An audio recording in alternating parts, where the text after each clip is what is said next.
नमस्कार दोस्तों, स्वागत है आपका आज के एक और नए महत्वपूर्ण वीडियो में। तो आज के वीडियो में हम देखने वाले हैं UPSC union public service commission के द्वारा एडवर्टाइजमेंट नंबर 07/2025 आपका जारी किया गया है, जिसमें आपके विभिन्न प्रकार की पोस्टें हैं, जिसकी ऑनलाइन फॉर्म भी आपके स्टार्ट हैं, जिसकी लास्ट डेट आपकी 3 जुलाई 2025 रखी गई है। तो आज के वीडियो में हम पहले इसकी पूरी जानकारी देखने वाले हैं कि कौन कौन सी आपकी पोस्टें हैं, साथ ही इसके ऑनलाइन फॉर्म को कैसे फिल करना है। तो सभी जानकारी इस वीडियो में हम देखने वाले हैं। तो पहले पोस्ट की बात करें तो यहाँ पर देख सकते हैं आपकी विभिन्न प्रकार की पोस्ट यहाँ पर आपकी निकाली गई हैं। तो एक एक करके यहाँ पर सभी को आपको जानकारी देखना है। यहाँ पर देख लीजिए आपकी विभिन्न प्रकार की पोस्ट निकाली गई हैं और सबकी एजुकेशन क्वालिफिकेशन अलग अलग निकाली गई है। इसमें कुछ वैकेंसी आपकी जैसे आपकी हैं, जो कुछ वैकेंसी आपकी हम दिखा देते हैं। जैसे आपकी ये वैकेंसी है आपकी, तो ये आपकी कुछ आपकी एक्सपीरियंस वाली हैं, बाकी लगभग आपकी बहुत सारी वैकेंसी विदाउट एक्सपीरियंस की हैं। तो आज की वीडियो में हम जो असिस्टेंट डायरेक्टर आपका कॉर्पोरेट लॉ है, इसकी ऑनलाइन फॉर्म को कैसे फिल करना है, तो कंप्लीट जानकारी देखने वाले हैं। तो चलिए पहले इसकी हम कंप्लीट जानकारी देखते हैं। इसके बाद यहाँ पर हम जो कंपनी प्रोसिक्यूटर है इसके बारे में भी देखेंगे। तो एक एक करके क्रम बाई क्रम पूरी जानकारी यहाँ पर देखने वाले हैं। तो चलिए स्टार्ट करते हैं आज के वीडियो को। साथ ही आगे बढ़ने से पहले आप सभी से एक छोटा सा रिक्वेस्ट है, चैनल पर आप पहली बार विजिट कर रहे हैं तो चैनल को सब्सक्राइब करके जरूर रखिए। इसी तरह की जैसी कोई भी अपडेट आएगी तो आपको वीडियो के माध्यम से जानकारी प्रोवाइड कर दी जाएगी। और यदि आपको वीडियो पसंद आए और आपको सच में आपकी हेल्प हो तो आपको वीडियो को लाइक जरूर करना है और आपको अपने दोस्तों को भी शेयर कर सकते हैं। तो चलिए पहले इस पोस्ट की हम जानकारी देख लेते हैं। साथ ही आप सभी से एक छोटा सा रिक्वेस्ट और है, आप में से बहुत से स्टूडेंट ने अपना फॉर्म भी फिल कर दिया होगा। तो आपके लिए एक समस्या आ रही हुई क्या, आपकी यदि मान लीजिए आपके फॉर्म में कोई मिस्टेक हो चुकी तो उसको कैसे एडिट करना है। और मान लीजिए आपके पास अभी डिग्री नहीं है आपके पास, या अभी आपके पास प्रोविजनल डिग्री है या प्रोविजनल डिग्री भी नहीं है, तो उसकी जगह पर आपको अपलोड कैसे करना है और फॉर्म को कंप्लीट कैसे करना है। सभी जितने भी आपके डाउट हैं इसी फॉर्म में हम एक एक करके क्रम बाई क्रम देखने वाले हैं। तो वीडियो को स्किप नहीं करना है, आपको पूरा देखना है, तभी आपको एक एक जानकारी समझ में आएगी। वीडियो थोड़ा सा बड़ा होगा लेकिन आपको कंप्लीट जानकारी यहाँ पर बताई जाएगी। तो आपको एक एक करके पूरी जानकारी को अच्छी तरीके से समझना है, उसके बाद आपको नेक्स्ट स्टेप आपको फॉलो करना है। तो यहाँ पर हम पहले देख लेते हैं आपकी जो company assistant director corporate law है, ये आपकी पोस्ट का नाम है। पोस्ट की बात करते हैं, यहाँ पर देखिए आपकी 3 पोस्ट यहाँ पर अनरिजर्व कैटेगरी के लिए निकाली गई हैं। तो आप ध्यान दीजिए, 3 पोस्ट आपकी यूआर के लिए है और 1 पोस्ट आपकी दिव्यांग के लिए है। अब यहाँ पर ईडब्ल्यूएस, ओबीसी, एससी, एसटी के लिए कोई वैकेंसी नहीं है, लेकिन आप किसी भी कैटेगरी के हैं जो अनरिजर्व में वैकेंसी आई है, इसके लिए आप अप्लाई कर सकते हैं। आप किसी भी कैटेगरी के हो, कोई दिक्कत वाली आपको बात नहीं है। इसके हम एजुकेशन क्वालिफिकेशन को देख लेते हैं। पहले इसमें क्या इन्होंने मांगा है। तो एजुकेशन क्वालिफिकेशन की बात करें तो थोड़ा सा जू ही कर लेते हैं ताकि आपको प्रॉपर देखें। तो बैचलर डिग्री इन लॉ किसी भी यूनिवर्सिटी से आपकी है, इंस्टीट्यूट से, तो इसमें आप अप्लाई कर सकते हैं। या फिर इंटीग्रेटेड बैचलर डिग्री आपके पास है इन लॉ 5 ईयर आपकी, तो भी इसमें अप्लाई कर सकते हैं, कोई दिक्कत वाली बात नहीं है। या फिर बैचलर डिग्री एनी डिसिप्लिन किसी भी इंस्ट्रीम में आपकी है, किसी भी यूनिवर्सिटी से या इंस्टीट्यूट से।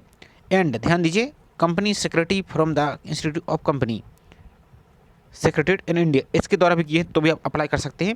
और देख लीजिए यहाँ पर किसी प्रकार कोई एक्सपीरियंस यहाँ पर आवश्यक नहीं, तो फ्रेशर स्टूडेंट है, आप इसमें बेझिझक अप्लाई कर सकते हैं। बाकी यहाँ पर बात करें डिजेबल की, तो ये जो डिजेबल है आपको, ये आपकी आवश्यक नहीं है, ये सिर्फ यदि आपके पास है तो इसमें आपको एक्स्ट्रा यहाँ पर ये वेटेज मिलता है। तो तरह आपकी एजुकेशन क्वालिफिकेशन। एक वैकेंसी और है आपकी कंपनी प्रोसिक्यूटर, तो इसकी ओर हम जानकारी देख लेते हैं। तो यहाँ पर देखिए इसमें आपकी टोटल 25 वैकेंसी निकाली गई, तो इसमें अच्छी खासी वैकेंसी है। इसमें आपकी अलग अलग कैटेगरी वाइज आपकी वैकेंसी निकाली गई हैं। तो इसकी एजुकेशन क्वालिफिकेशन और देख लेते हैं हम, इसमें क्या है।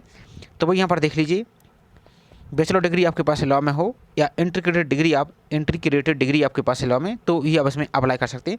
इसमें भी किसी प्रकार की कोई एक्सपीरियंस की आपकी आवश्यकता नहीं है। तो दोनों पोस्ट के लिए आप जरूर अप्लाई कीजिए। तो जो कंपनी प्रोसिक्यूटर, इसके तो हमने फॉर्म फिल का ऑलरेडी वीडियो चैनल पर अपलोड कर दिया है, उसकी लिंक हम आपको डिस्क्रिप्शन में दे देंगे, या आप चैनल पर विजिट करके उसको देख लीजिए। तो उसका फॉर्म फिल का तो पूरा कंप्लीट वीडियो आपको प्रोवाइड कर दिया है। तो आप ये दोनों पोस्ट को जरूर अप्लाई करना है, दोनों के लिए आप एलिजिबल हैं। तो आज की वीडियो में जो असिस्टेंट डायरेक्टर कॉर्पोरेट लॉ, इसके लिए कैसे अप्लाई करना है, तो अप्लाई करने से पहले चलिए हम आपको पहले इसका जो नोटिफिकेशन है उसको और हम दिखा देते हैं। उसके बाद हम नेक्स्ट स्टेप को यहाँ पर देखने वाले हैं। तो ये आपका ऑफिशियल नोटिफिकेशन, इसमें आप देख लीजिए आपकी अलग अलग वैकेंसी यहाँ पर निकाली गई हैं। तो एक रिक्वेस्ट और है, आपको पहले ऑनलाइन फॉर्म फिल करने से पहले जो आपका नोटिफिकेशन आया है विस्तृत, इसको जरूर पढ़ना है, तभी आपको फॉर्म फिल करना है। क्योंकि वीडियो में बहुत सारी जानकारी बताना पॉसिबल नहीं होता है, इसलिए हम आप सभी को ऊपर छोड़ देते हैं। फिर भी आपको कोई भी डाउट है तो बेझिझक कमेंट बॉक्स आपके लिए ओपन है, आप बेझिझक पूछ सकते हैं, कोई दिक्कत वाली बात नहीं। हम सभी को आपको रिप्लाई, आपने देखा होगा प्रीवियस वीडियो में, सभी के लिए रिप्लाई कर देते हैं। और एक बात और, जो भी हम जानकारी को वीडियो के साथ में बताएंगे वो आपके लिए ज़्यादा सही रहेगी, इसलिए आपको वीडियो को देखना है। क्योंकि कुछ जानकारी ऐसी होती है जो कमेंट करके आपको रिप्लाई बताना आसान नहीं होता है, जो कि हम यहाँ पर वीडियो में बोल के आपको बता देते हैं। तो ये आपकी वैकेंसी है। इसमें एज की लिमिट की बात करते हैं, यहाँ पर देख लीजिए 30 साल रिजर्व के लिए और 40 साल आपकी दिव्यांग के लिए यहाँ पर निकाली गई, क्योंकि ये SC ST OBC के लिए यहाँ पर आपकी ये वैकेंसी नहीं, इसलिए आपको अनरिजर्व से ही काउंट करना होगा। तो यही आपको यहाँ पर ही फॉलो करना होगा। बाकी आपकी डिग्री है, डिग्री की जानकारी दी गई है। बाकी इसमें बहुत सारी अलग अलग वैकेंसी की नोटिफिकेशन निकाली गई, तो इन सभी को आपको जरूर पढ़ना है। बाकी पूरा विस्तृत नोटिफिकेशन, तो इस सभी आपको यहाँ पर पढ़ना, और इसमें इंस्ट्रक्शन महत्वपूर्ण दी गई है। जितने भी आपके डाउट हैं इसको पढ़ लीजिए, तो आपको यहाँ पर इधर उधर पूछने की आवश्यकता नहीं रहेगी, और आपको फॉर्म फिल के साथ तो आपको बताई गई ही, तो ये सभी आपको देखना। अब चलिए इसकी ऑनलाइन फॉर्म को कैसे फिल करना है, इसके हम पोर्टल पर चलते हैं। तो सिंपल से आपको करना क्या है, आपको अपने मोबाइल से भी इसको फिल कर सकते हैं, और लैपटॉप या PC यूज कर रहे हैं तो उससे भी फिल कर सकते हैं। सिंपल से आपको ब्राउजर में टाइप करना है UPSC, और इसकी वेबसाइट पर आपको चलना है। एक एक जानकारी आपको बताई जाएगी, ताकि आपको किसी प्रकार कोई भी यहाँ पर डाउट ना रहे। तो जो upsc.gov.in दिख रहा है, इसी लिंक पर आपको यहाँ पर क्लिक करना है। इस पर हम क्लिक करते हैं। अब जैसे इस पर आप क्लिक करते हैं तो यहाँ पर इस प्रकार से एक पेज दिखेगा, नीचे को चले आइए। तो यहाँ पर सबसे ऊपर की ओर आपको दिख रहा है ऑनलाइन रिक्रूटमेंट टेस्ट ORA, इस पर क्लिक करना है। लेकिन ध्यान दीजिए, आगे आपको जितनी भी अपडेट आएगी, आपको एग्जाम सिलेबस सब कुछ आपको, तो जो रिक्रूटमेंट टेस्ट दिख रहा है इस पर आप क्लिक करके इसको भी फॉलो करते रहिए। तो ऑनलाइन फॉर्म के लिए इस वाले लिंक पर आपको क्लिक करना है। इस पर हम क्लिक कर देते हैं। अब जैसे इस पर आप क्लिक करते हैं तो सबसे ऊपर की ओर देखिए आपको ये वैकेंसी दिख रही है। तो जिस भी पोस्ट के लिए आप क्वालिफिकेशन चेक करना चाहते हो, इसी पर आप एक बार क्लिक कर देंगे, इसी लिंक पर आपको ये ब्लू कलर पर, तो आपकी क्वालिफिकेशन के लिए ओपन हो जाएगा। और आपकी जो PDF है, PDF को डाउनलोड करने की जो PDF का आइकन दिख रहा है, इस पर आपको क्लिक करना, तो आपकी PDF डाउनलोड हो जाएगी। अब यदि इसके पहले आपने कोई फॉर्म फिल किया इसी पोर्टल से, तो आपको डायरेक्ट जो अप्लाई का ऑप्शन दिख रहा है उनके सामने आपको अप्लाई कर क्लिक करना है। या आप पहली बार फॉर्म फिल कर रहे हैं तो सिंपल आपको करना क्या है, न्यू रजिस्ट्रेशन वाले ऑप्शन पर क्लिक करना है। हालांकि इसके पहले हमने बहुत सारी वैकेंसी आपकी हम चलिए दिखा देते हैं। जो आपकी वैकेंसी आई हैं, जैसे assistant director of food, assistant director आपका केमिकल, आपका जो सेंट्रल इंटेलिजेंस ऑफिसर है, इसके फॉर्म फिल के हमने ऑलरेडी वीडियो अपलोड कर दिए हैं, तो उसमें भी आपको पूरी प्रोसेस बताई है। चलिए आपको लेकिन इसमें भी बता देते हैं, क्योंकि बहुत सी स्टूडेंट यहाँ पर नए होंगे, तो आपको कोई भी यहाँ पर समस्या ना हो। तो अब आपको यहाँ पर OTR रजिस्ट्रेशन करना होगा। अब ध्यान दीजिए, आपको एक एक जानकारी OTR में गलती हो जाती है तो फिर आपको करना क्या, आगे हम पूरी जानकारी बताएंगे। तो पहले आपको OTR रजिस्ट्रेशन करना है। तो आपको अपना सभी जानकारी जो 10th की सर्टिफिकेट है, 10th की सर्टिफिकेट के अनुसार ही आपको फिल करना है। तो सिंपल आपको अपना फर्स्ट नेम फिल करना है। सभी जानकारी अंग्रेजी की कैपिटल लेटर यानी बड़े अक्षरों में ही फिल कीजिए। तो फर्स्ट नेम फिल करना है। यहाँ पर आपका मिडिल नेम यदि मार्कशीट में दिया है तो फिल करना है। लास्ट नेम यदि मार्कशीट में दिया है तो फिल करना है। Father's name first name, middle name, last name, ये सभी आपको फिल कर देने हैं। नेक्स्ट है मदर्स नेम यानी माता जी का नाम फिल करना है। तो अपना फर्स्ट नेम फिल कीजिए, मिडिल नेम फिल कीजिए, लास्ट नेम फिल कीजिए, जैसे आपके 10th की सर्टिफिकेट में दिया है वैसा ही आपको फिल करना है। और आपको यहाँ पर श्री, मिस्टर, श्री, डॉक्टर, ये सभी आपको यूज नहीं करना है, टाइटल आपको यूज नहीं करना है। बाकी नेक्स्ट आपका जेंडर, तो यहाँ पर आपको जेंडर सेलेक्ट करना है, मेल फीमेल जो भी, इस प्रकार से आपको सेलेक्ट करना है। कम्युनिटी, तो आप किस कैटेगरी से हैं, तो ये पोस्ट तो आपकी जनरल के लिए है, तो आपको यहाँ पर जनरल क्लिक करना है यहाँ पर। बाकी यहाँ पर अपनी कैटेगरी के अनुसार यहाँ पर आप रजिस्ट्रेशन कर सकते हैं, तो इसको आपको क्लिक करना है। बाकी नेक्स्ट है आपका, क्या आप 40% या इससे अधिक दिव्यांग हैं। यदि 40% या इसकी अब आप डिसेबल है तो यहाँ पर आपको यस करना है। जैसे यस करते हैं तो फिर आपको इसकी जानकारी देनी होगी, कौन सी प्रकार की यहाँ पर डिसेबिलिटी है, ये सभी आपको यहाँ पर ये सिलेक्ट करनी होगी। यदि आप डिसेबल नहीं है तो सिंपल आपको नो पर इस प्रकार से क्लिक करना है, तो आपके ये ऑप्शन क्लोज हो जाएंगे। इसके बाद अपनी डेट ऑफ बर्थ को फिल करना है। डेट ऑफ बर्थ को जो कैलेंडर वाला ऑप्शन दिख रहा है, इस कैलेंडर वाले ऑप्शन पर क्लिक करना है। तो यहाँ पर आपको अपने ईयर सेलेक्ट करना है, आपके डेट ऑफ बर्थ का जो भी ईयर है। इस सिर्फ जानकारी हम आपको डेमो के लिए दिखा रहे हैं, जो आपकी वास्तविक जानकारी है, एक्चुअल जानकारी, वही आपको सही तरीके से फिल करना है। तो मान लीजिए आपकी डेट ऑफ बर्थ है 1 जून 1996, तो 1 जून इस टाइप से जो भी आपका है, तो इस प्रकार से आपको यहाँ पर सेलेक्ट करना है इस कैलेंडर वाले ऑप्शन पर। इसके बाद अपना जन्म स्थान यानी बर्थ प्लेस को सिलेक्ट करना है, तो अपना जो भी आपका बर्थ प्लेस है वो फिल करना है। राज्य का नाम, जहाँ आपका जन्म हुआ है तो उस स्टेट का नाम सेलेक्ट करना है जहाँ आपका बर्थ हुआ है, तो इस प्रकार से आपको सेलेक्ट कर लेना है। तो फॉर एग्जांपल के लिए हम यहाँ पर किसी भी राज्य को यहाँ पर सेलेक्ट कर लेते हैं, इस टाइप से आपको सेलेक्ट करना है। यहाँ पर सिटीजन ऑफ इंडिया ही रहने देना है। यहाँ पर आपका जो एक्टिव मोबाइल नंबर है उस एक्टिव मोबाइल नंबर को फिल करना है। यहाँ पर आपको दोबारा से मोबाइल नंबर कन्फर्म करना है। इसके बाद अपना ईमेल आईडी, जो आपकी एक्टिव ईमेल आईडी है वही आपको यहाँ पर फिल करनी है। दोबारा से आपको यही सेम ईमेल आईडी कन्फर्म करनी है। इसके बाद नीचे की ओर चले आइए। अब आपको एक पासवर्ड बना लेना है। पासवर्ड कैसे बना लेना है, तो इसमें special character, lower case, upper case, ये सभी होने चाहिए। चलिए आपको हम दिखा देते हैं कैसे। तो इच्छित पासवर्ड के लिए आपको करना क्या है, यहाँ पर आपको एक ऑप्शन दिखेगा। तो पासवर्ड के लिए यहाँ पर देख सकते हैं, फॉर एग्जाम्पल के लिए पासवर्ड आपको कैसे बनाना है, चलिए आपको दिखा देते हैं। फॉर एग्जाम्पल के जैसे करना अजय, तो AJAYKUMER इस टाइप से कोई भी यहाँ पर एक नंबर आपको बना लेना। तो यहाँ पर देख लीजिए पूरा यहाँ पर ग्रीन हो गया है। यदि ग्रीन नहीं होता है, रेड रहता है, तो आपको पासवर्ड नहीं बनेगा। इसलिए इस टाइप से आपको दोबारा से पासवर्ड यहाँ पर वही सेम पासवर्ड आपको कन्फर्म करना है और इस कैप्चा को यहाँ पर फिल करना है और आपको सहेजें और जारी रखें पर आपको यहाँ पर सेव एंड कंटिन्यू वाले ऑप्शन पर आपको क्लिक कर देना है। तो जैसे अब नेक्स्ट पर आते हैं तो आपकी पूरी जानकारी के यहाँ पर प्रीव्यू दिखेगा। तो एक बात ध्यान दीजिए, आपका OTR को आप यदि एक बार सबमिट कर देते तो आप OTR को किसी भी स्थिति में चेंज नहीं कर पाएंगे। और यदि आपकी जानकारी में कोई यहाँ पर मिस्टेक हो चुकी तो एडिट डिटेल पर क्लिक करके अपने OTR को आप एडिट कर लीजिए। और यदि आपका सब कुछ सही है तो आपको सबमिट डिटेल पर आपको क्लिक करना है। एक बात और, यदि आपको बार बार रैंडम इमेज की समस्या आ रही है, आपको बार बार लॉग आउट हो रहे हैं, तो ये वेबसाइट की समस्या है। आपको पेज को रिफ्रेश करके दोबारा से ट्राई करना है तो आपका काम यहाँ पर हो जाएगा। तो चलिए हम सबमिट डिटेल पर आपको यहाँ से क्लिक कर देते हैं।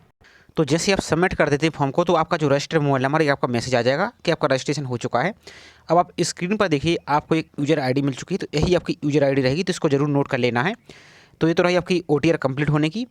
अब चलिए इसकी ऑनलाइन फॉर्म को कैसे फिल करना है, और यदि आपकी OTR में गलती हो चुकी है अभी भी तो इसको फिर आप कैसे एडिट करना है, चलिए वो प्रोसेस और आपको हम लाइव विथ ऑथेंटिक आपका जो प्रूफ है उसके साथ ही आपको दिखा देते हैं। तो यहाँ पर देख लीजिए इन्होंने OTR को एडिट करने में बोल दिया कि आप असमर्थ हैं। तो सिंपल से हम आपको शॉर्ट में बताते हैं, बाकी आपको यहाँ पर पढ़ लेना है।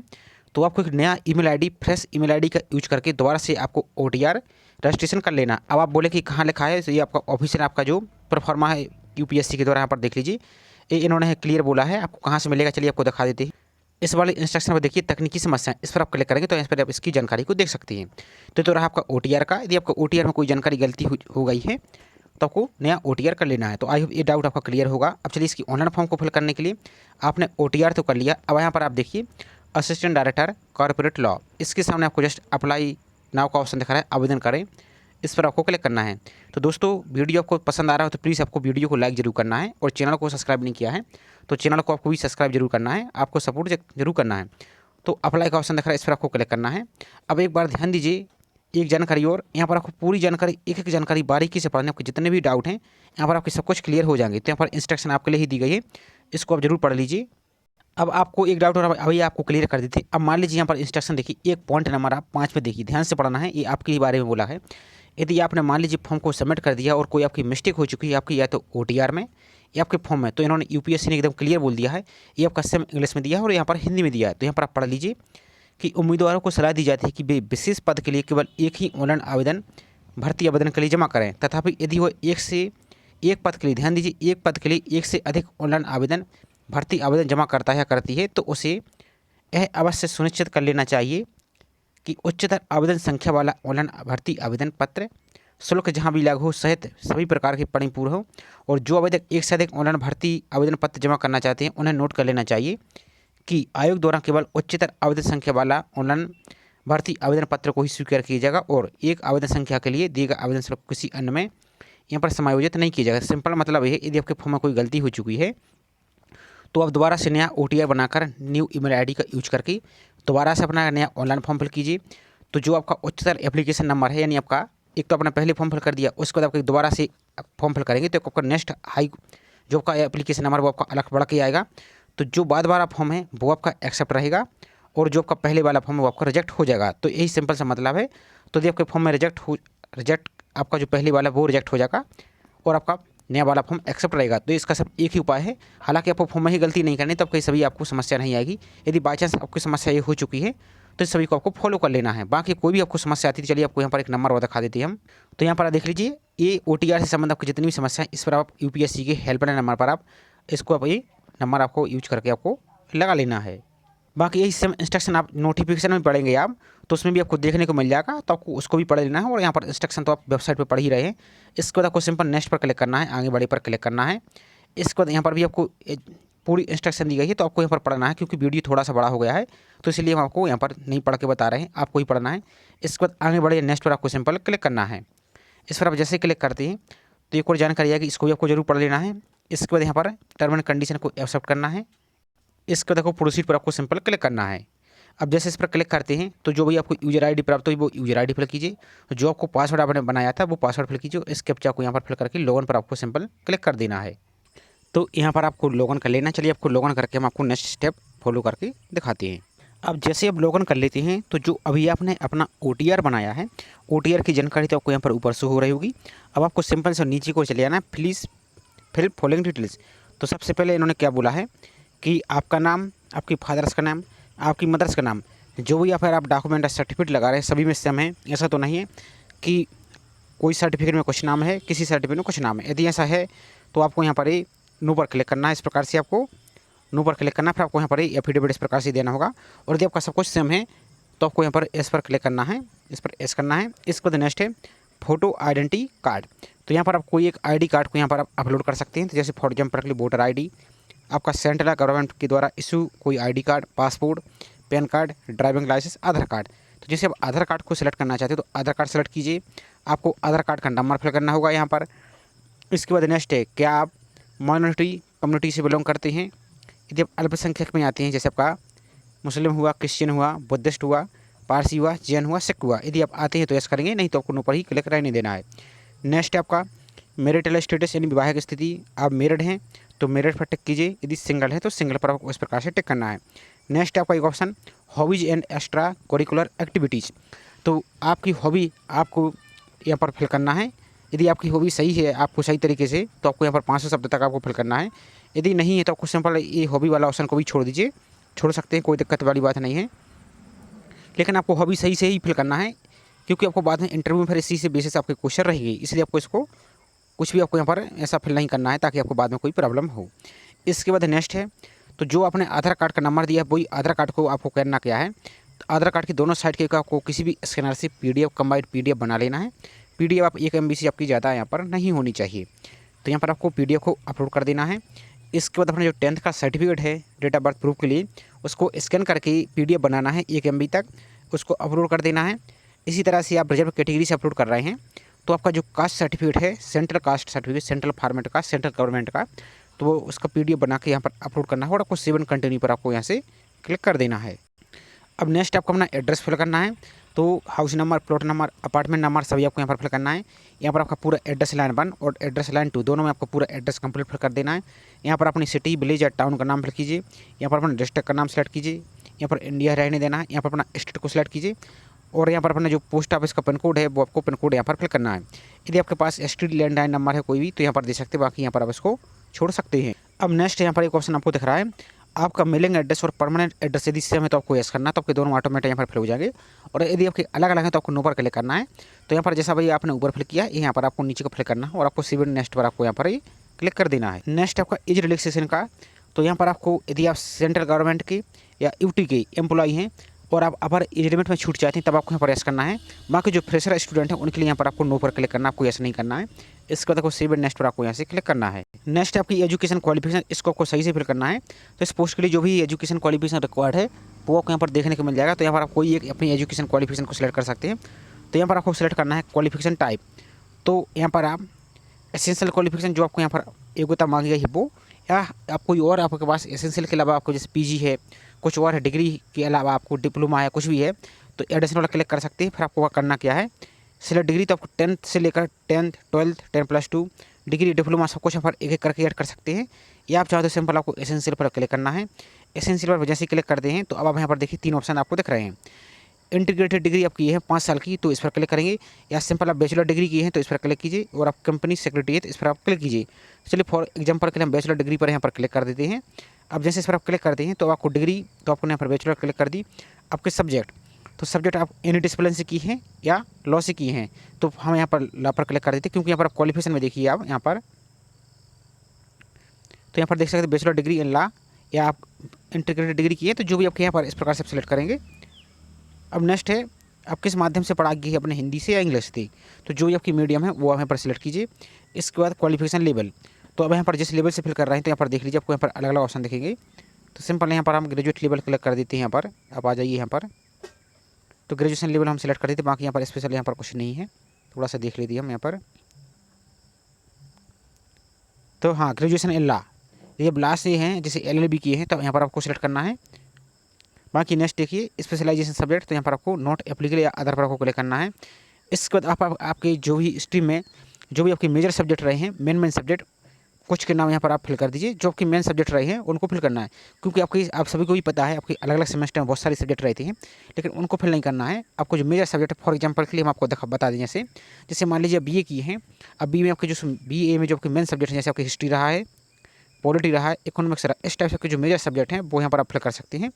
यहाँ पर देख लीजिए। इसके बाद अपनी यूनिवर्सिटी को फिल करना है। तो आपने किस यूनिवर्सिटी से किया है, यहाँ पर आपको यूनिवर्सिटी की लिस्ट यहाँ पर पूरी देखने को मिल जाएगी। और मान लीजिए यदि आपकी यूनिवर्सिटी में लिस्ट नहीं मिलती है तो सिंपल नीचे को आ जाएंगे, तो आपको एक अदर का ऑप्शन दिखेगा, तो उस पर क्लिक करके अपनी यूनिवर्सिटी को यहाँ से आप फिल कर सकते हैं। तो सिर्फ हम आपको डेमो के लिए दिखा रहे हैं। इसके बाद नेक्स्ट है कॉलेज का नाम। तो जो भी आपका कॉलेज का नाम है आप अपने कॉलेज का नाम फिल कीजिए, और यदि आपकी यूनिवर्सिटी है तो सेम आपको यूनिवर्सिटी का नाम भी फिल करना है। अब आपने कब से कब तक किया है, तो यहाँ पर ड्यूरेशन किस मंथ से आपने किया है, तो जो भी आप अपनी एडमिशन की डेट आपको पता है तो एडमिशन की डेट भी यहाँ पर आप लिख सकते हैं, क्योंकि अलग से तो ऐसे आपको कुछ यहाँ पर वो नहीं रहेगा, याद नहीं रहेगा। तो जो भी आपकी एडमिशन की डेट है यहाँ पर सेलेक्ट कीजिए। आपका ईयर किस साल आपने एडमिशन लिया था, आपने किस साल यहाँ पर प्रीवियर यहाँ पर आपने यहाँ पर एंटर हुई थे वो फिल करना है। इसके बाद अपने ड्यूरेशन कब से कब तक, तो कब तक के लिए आप अपने जो आपकी फाइनल सेमेस्टर की मार्कशीट मिली है उसकी डेट यहाँ पर फिल कर सकते हैं, ईयर और मंथ को यहाँ पर आपको सेलेक्ट कर लेना है। इसके बाद आपको नीचे को चले आना। अब आपको यहाँ पर क्या करना है, थोड़ा सा जूम कर लीजिए ताकि आपको एकदम दिखे। तो date of notification of result, आपका रिजल्ट कब आया था, किस डेट को आया था वो फिल कर सकती है, या फिर आपको जो फाइनल मार्कशीट मिल चुकी है उसमें आपको जो आपको मार्कशीट मिली उसमें अभी डेट देखिए आपको एक डेट दिख रही होगी, तो वही डेट आपको यहाँ पर फिल करनी है, किस डेट को इशू हुई थी। तो इस कैलेंडर पर क्लिक कीजिए, आप किस डेट को इशू हुआ है, तो यहाँ पर अपना ईयर को सिलेक्ट कीजिए, किस डेट में किस ईयर आपकी कंप्लीट हुई, इस टाइप से आपको फिल करना है। इस टाइप से अपने डेट को यहाँ पर सिलेक्ट कीजिए, तो ये आपको दिख जाएगा। अब यहाँ पर नेक्स्ट है किस डिवीजन से पास हुई है, फर्स्ट से, सेकंड से, थर्ड से। ये आपकी मार्कशीट में डिवीजन मेंशन ही नहीं है, तो नोट मेंशन पर क्लिक कर सकते हैं इस टाइप से। अब नेक्स्ट है आपका रिजल्ट टाइप, तो रिजल्ट आपका किस टाइप से था, परसेंटेज था या ग्रेड पॉइंट 7 सिस्टम था या CGPA सिस्टम था या GPA सिस्टम था, जो भी आपका था तो उस प्रकार से क्लिक कीजिए। यदि परसेंटेज था तो परसेंटेज पर क्लिक कीजिए। फिर आपको परसेंटेज यदि क्लिक करते हैं तो आपको फिर अपने परसेंटेज फिल करने हुए कितने परसेंटेज आपके आए हैं। फिर डेट ऑफ डिग्री, अब ध्यान से समझना है यहाँ पर, यदि आपको डिग्री मिल चुकी है तो आपको डिग्री की डेट यहाँ पर फिल करना है इस कैलेंडर वाले ऑप्शन पर क्लिक करके। और यदि अभी आपको डिग्री नहीं मिली है, यदि आपके पास प्रोविजनल भी डिग्री मिली है तो उसकी डेट दे सकते हैं। और मान लीजिए अभी आपको प्रोविजनल डिग्री भी नहीं मिली है तो आपको यहाँ पर नोट अबाउटेड इट पर क्लिक करना है। इसको नीचे को चलिए, अब आपको एक ऑप्शन दिख रहा है अपलोड डिग्री का, तो यहाँ पर तो डिग्री अपलोड करनी हुई, तो उसकी जगह अब UPSC ने क्या बोला है, डिग्री की जगह आपको क्या अपलोड करना है। चलिए आपको इसके ऑफिशियल नोटिफिकेशन आपको दिखा देते हैं। तो यहाँ पर आपकी एप्लीकेशन फीस तो दिख जाएंगे। अब आप इसकी जब ऑफिशियल नोटिफिकेशन में आएंगे, जो हाउ टू अप्लाई वाला सेक्शन उसको हम दिखा देते हैं पहले। तो ये आपका हाउ टू अप्लाई, यहाँ पर आपकी फोटोग्राफ के बारे में इंस्ट्रक्शन दी गई, इसको जरूर पढ़ना है। तो इसके हम नीचे को चले जाते हैं। अब आपको यहाँ पर एक ऑप्शन दिखेगा पॉइंट नंबर B, यहाँ पर पढ़िए आप, डिग्री या diploma certificate age proof of education qualification claimed in case absence of degree या डिप्लोमा सर्टिफिकेट, तो provisional certificate along with marksheet. यहाँ पर देख सकते हैं आपको यहाँ पर टू ऑल एकेडमिक ईयर। तो आपके पास यदि डिग्री नहीं है या प्रोविजनल डिग्री नहीं है तो डिग्री नहीं है तो प्रोविजनल डिग्री लगा सकते हैं, या ये भी नहीं है तो आपको क्या करना है, आपके सभी सेमेस्टर की या सभी ईयर की मार्कशीट को एक कंबाइंड PDF बनाना है, और उन PDF को बनाकर आपको यहाँ पर अपलोड करना होगा। तो जिसके पास अभी डिग्री नहीं है तो डिग्री वाले ऑप्शन में अपनी सभी सेमेस्टर की मार्कशीट को 1 MB तक, यदि आपकी PDF 1 MB से ज़्यादा हो जाती है तो आपको किसी भी कंप्रेसर से आपको PDF को कंप्रेस कर लेना है, 1 MB तक या 1 MB से कम कर लेना है। उसके बाद अपनी मार्कशीट के वाला जो ऑप्शन है इसमें भी सेम मार्कशीट यहाँ पर अपलोड कर देना है, और यदि जिसकी डिग्री आ चुकी है तो फिर आपको डिग्री वाले ऑप्शन में डिग्री ही अपलोड करनी है। इसके बाद आपको सेव वाले ऑप्शन पर आपको क्लिक कर देना है। अब नेक्स्ट आ जाता है आपका प्रोफेशनल रजिस्ट्रेशन या एनरोलमेंट इन्फॉर्मेशन, तो ये आपको यहाँ पर ऐड करना है। तो यहाँ पर देखिए आपको काइंड ऑफ रजिस्ट्रेशन या मेंबरशिप या एनरोलमेंट, तो यहाँ पर आपको सेलेक्ट करना है। तो आपका क्या था, लॉ था या कंपनी सेक्रेटरी था, तो जो भी आपका था इससे फॉर एग्जाम्पल के लिए पर लॉ पर क्लिक करते हैं। अब आपका रजिस्ट्रेशन बेस, तो यहाँ पर आपको देना है बार काउंसिल आंध्र प्रदेश, जो भी आपका यहाँ पर था, यहाँ पर आपने कहाँ से किया है, किस वहाँ पर है बार काउंसिल में, तो जो भी आपका था इस प्रकार से आपको सेलेक्ट करना है। चलिए फॉर एग्जाम्पल के लिए यहाँ पर मध्य प्रदेश सेलेक्ट कर देते हैं। अब आपका जो बार काउंसिल का रजिस्ट्रेशन नंबर थे वो आपको यहाँ पर फिल करना है। डेट ऑफ रजिस्ट्रेशन ये आपको फिल करना है कैलेंडर पर क्लिक करके। रजिस्ट्रेशन मेंबरशिप टाइप आपका इनिशियल था या रिन्यूअल था, जो भी आपका था वो क्लिक कीजिए। Valid up to lifetime है या टाइम बेस्ड है, जो भी आपका था वो सेलेक्ट कीजिए। अब आपको अपलोड प्रोफेशनल रजिस्ट्रेशन सर्टिफिकेट, ये इस पर आपको क्लिक अपलोड करना है, और आपको एड पर आपको क्लिक करना है, और इसके बाद सेव एंड कंटिन्यू पर आपको क्लिक कर देना है। अब नेक्स्ट एक्सपीरियंस का, यदि आपके पास कोई एक्सपीरियंस है तो यहाँ पर आप उसको क्लिक कर सकते हैं। यहाँ पर आपको इस पर क्लिक करना है, और आपको जो एड एक्सपीरियंस का ऑप्शन दिख रहा है आपको यहाँ पर, ही थोड़ा सा आपको दिखा देते हैं जूम करके, यहाँ पर आपको दिख रहा है। तो यहाँ पर आपको जो एड एक्सपीरियंस है इस पर आपको क्लिक करके अपने एक्सपीरियंस को यहाँ पर ही फिल कर देना है। तो यहाँ पर आपको फील्ड टाइप एक्सपीरियंस है सभी आपको यहाँ पर जानकारी दे देनी है, ये आपको फिल कर देना है। इसके बाद अपने जो एक्सपीरियंस सर्टिफिकेट वो आपको यहाँ पर अपलोड करना होगा, और आपको सी पर आपको यहाँ पर ही क्लिक करना है। तो एक जानकारी हम आपको बताने का प्रयास कर रहा है, जो भी आपके पास है तो उन सभी को यहाँ पर आप ऐड करते जाइए, आपको एक्स्ट्रा ही वेटेज आपको मिलेगा वहाँ पर। नेक्स्ट आपका एग्जाम सेंटर, तो 2 एग्जाम सेंटर आपको दिए गए हैं, तो आपको दोनों को सिलेक्ट कर लेना है। जो भी आपके नियरेस्ट हैं उन एग्जाम सेंटर को यहाँ पर सिलेक्ट कर सकते हैं। इसके बाद अपना सेकंड एग्जाम सेंटर यहाँ पर आपको सिलेक्ट कर लेना है। तो जो भी आपका सेकंड एग्जाम सेंटर यहाँ पर आप लेना चाहते हैं इस टाइप से यहाँ पर अपने एग्जाम सेंटर को इस टाइप से आप सेलेक्ट कर सकते हैं। बाकी आपको सेव एंड नेक्स्ट पर आपको यहाँ पर क्लिक करना है। नेक्स्ट है आपकी डिजायरेबल क्वालिफिकेशन या एक्सपीरियंस मॉड्यूल। तो यदि आपके पास यहाँ पर do you meet to desirable qualification experience, यदि आपके पास है एक्सपीरियंस है डिजायरेबल जो वांछित हैं, तो यहाँ पर आप यस कर सकते हैं। अब जैसे आप यस करते हैं तो फिर आपको यहाँ पर एक्सपीरियंस की जानकारी देनी होगी, डिजायरेबल है जो कि, और नहीं तो आपको ऊपर इस प्रकार से क्लिक करना है, आपको सेव एंड कंटिन्यू पर आपको क्लिक कर देना है। इसके बाद है नेक्स्ट आपके फोटो और सिग्नेचर अपलोड करने का प्रोसेस। तो ये ध्यान दीजिए, जब आप फॉर्म फिल कर रहे हैं तो फोटो आपकी 10 दिन से ज़्यादा पुरानी नहीं होनी चाहिए, प्लस फोटो में आपका नाम लिखा होना चाहिए और फोटो खींचने की डेट होनी चाहिए। ध्यान दीजिए ना, बहुत सी अभ्यर्थी क्या कर देंगे कि अपनी डेट ऑफ बर्थ फिल कर देंगे, तो डेट ऑफ बर्थ आपको नहीं लिखाना है फोटो पर। फोटो खींचने की डेट, जैसे फॉर एग्जांपल के लिए हम जैसे वीडियो 25 जून को रिकॉर्ड कर रहे हैं, तो आप किस डेट को फोटो खिंचवाइए अपने 10 दिन तक आपको लगभग यहाँ पर किसी भी डेट को यहाँ पर फिल करवा सकते हैं। तो आप किसी भी स्टूडियो में जाइए, वहाँ पर पासपोर्ट साइज़ की फ़ोटो बनवा लीजिए और उस फोटो में आपका इस प्रकार से फोटो रहेगी, इतने भाग में आपका पूरा फोटो रहेगी। यहाँ पर आपका नाम होना चाहिए और यहाँ पर आपकी डेट होनी चाहिए फोटो खींचने की, और फोटो आपकी वाइट बैकग्राउंड की होनी चाहिए। इस तरह से आपको करना है। और यहाँ पर एक पिक्सल दिए, इन पिक्सल को आपको रिसर्च करके यहाँ पर अपनी फ़ोटो को और यहाँ पर आप अपनी सिग्नेचर को अपलोड करना है, और अपलोड फोटोग्राफ एंड सिग्नेचर वाले ऑप्शन पर आपको यहाँ से क्लिक करना है। तो आपकी फ़ोटो और यहाँ पर आपको सिग्नेचर दिख जाएगा। आपको यदि चेंज करना चाहते हैं तो रीलोड फोटोग्राफ पर क्लिक करके अपनी फ़ोटो को चेंज कर सकते हैं, और रीलोड सिग्नेचर पर क्लिक करके अपनी सिग्नेचर को चेंज कर सकते हैं। और आपका सब कुछ सही तो आपको कन्फर्म अपलोड वाले ऑप्शन पर आपको यहाँ से क्लिक करना है। इसके बाद अपना फोटो और सिग्नेचर इस प्रकार से दिखेगा, आपको सेव एंड कंटिन्यू पर आपको यहाँ से क्लिक कर देना है। अब नेक्स्ट आपकी मिसलेनियस इन्फॉर्मेशन। तो यहाँ पर आप देख सकते हैं, are you convergent with the tools of techniques of collection of evidence या recording of statements and presentation of evidence as a person proceeding, please upload supporting document in favour of your claim. तो यदि आपके पास ऐसा है तो yes करेंगे, फिर आपको यहाँ पर उसकी जानकारी यहाँ पर ऐड करनी होगी। यहाँ पर आपको, यदि नहीं तो आपको सिंपल यहाँ पर नो पर इस प्रकार से क्लिक करना है, आपको सेव एंड कंटिन्यू पर आपको क्लिक कर देना है। अब नेक्स्ट आपका अदर डॉक्यूमेंट, यदि आपके पास कोई और एक्सपीरियंस वगैरह है या कोई क्वालिफिकेशन है, तो यदि आप उसको जानकारी को अपलोड करना चाहते हैं, 2 MB तक सभी का को कंबाइंड PDF बना लेना है। जैसे आपको कोई अवार्ड मिला है, कोई सम्मान मिला है, कोई पुरस्कार मिला है, जो आपने कई अच्छी तरीके से आपने काम किया है, सभी की जानकारी यहाँ पर आप ऐड करना चाहते हैं, तो आपको कंबाइंड PDF बना लेना है और उसको यहाँ पर अपलोड करना है, और अपलोड डॉक्यूमेंट पर आपको यहाँ से क्लिक कर देना है। अब इसके बाद पूरा फॉर्म आपका सबमिट हो चुका है। अब यहाँ पर देखिए, सबमिट करने से पहले आपको पूरा फॉर्म का प्रीव्यू चेक कर लेना है, कहीं कोई मिस्टेक तो नहीं है। यदि मिस्टेक है तो उसको आप एडिट कर लीजिए। और प्रीव्यू चेक करने के बाद यहाँ पर एक बात ध्यान से देखिए, यदि एक बार आप अपने फॉर्म को सबमिट कर देते हैं, फिर बाद में आप फॉर्म को मॉडिफाई या एडिट नहीं कर पाएंगे। आपको सब कुछ चेक करने के बाद ही आपको यहाँ पर सबमिट नाउ पर आपको यहाँ से क्लिक कर देना है। चलिए इस पर हम क्लिक कर देते हैं। सबमिट करने के बाद आपको यहाँ पर फीस पेमेंट का ऑप्शन दिखेगा, आपको एक ऑनलाइन का ऑप्शन दिख रहेगा, ब्रांच जाके दिख रहा है। यदि आप फोन पे, जीपे, इंटरनेट बैंकिंग, डेबिट कार्ड से पेमेंट करना चाहते हैं तो इस वाले ऑप्शन को क्लिक करना है, और कंटिन्यू पर आपको क्लिक करना है। तो यहाँ पर आपको विभिन्न प्रकार के पेमेंट के ऑप्शन दिखेंगे। किसी भी पेमेंट पर गेटवे पर जाकर अपने ऑप्शन पर जाकर अपनी फीस को पेमेंट कर दीजिए और अपने ऑनलाइन फॉर्म को प्रिंट निकाल के रख लीजिए। और ध्यान दीजिए, आपको लास्ट डेट के बाद अपना प्रिंट भी नहीं निकाल पाएंगे, इसलिए आपको प्रिंट को सेव करके जरूर रखना है PDF को, और इसका हार्ड कॉपी भी निकाल के रखिए। तो ये छोटी सी इन्फॉर्मेशन थी। आई होप जानकारी आपको पसंद आई होगी। जानकारी पसंद आई हो तो वीडियो को लाइक जरूर कीजिए।